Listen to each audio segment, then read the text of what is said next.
ដល់ជាងមេឃកូនស្រុកទឹកភ្នែកនឹកម៉ែនៅស្រុកចង់ដឹងថ្មនេះលោកសុកឬទឹកមានអ្វីហូបចុកដោយកូនឬទេកាលកូននៅតូចយំទីចំណៃម៉ែពេញមិនធ្វើអីទាំងជំពាក់គេស្ទូងដករាល់ថ្ងៃម៉ែស៊ីឈ្នួលវែរកលុយសងគេសងជាជុំហ៊ានទាំងតនប្រកកជួយជាងប្រហែកសសរិស័យម៉ែស៊ីឈ្នួលគេចេញចាំកូនបីឲ្យកូនប្រុសស្រីរក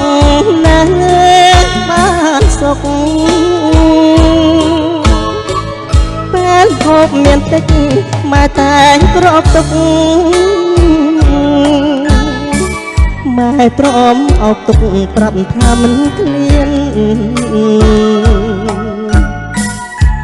ម៉ែស្រែក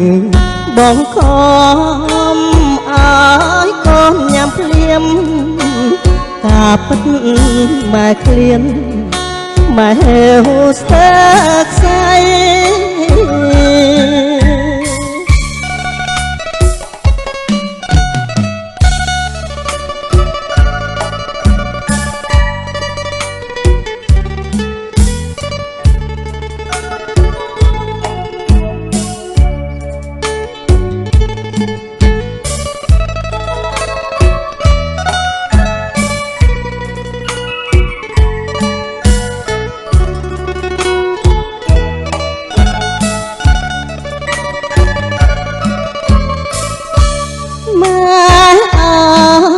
កូនរៀន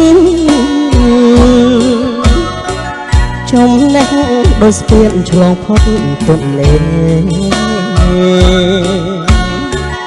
ម៉ែក្រលំបាក់ក៏សុខចិត្តដែរឲ្យកូនដូចគេរស់បានសុខសាជីវិតអ្នកម៉ែប្រៀបដូចជាក្បូរ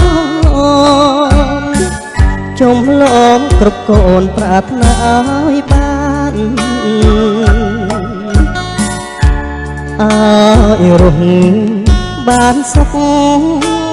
ទាំងបីអង្គប្រាឥឡូវកូនបានឆ្លងផុតបា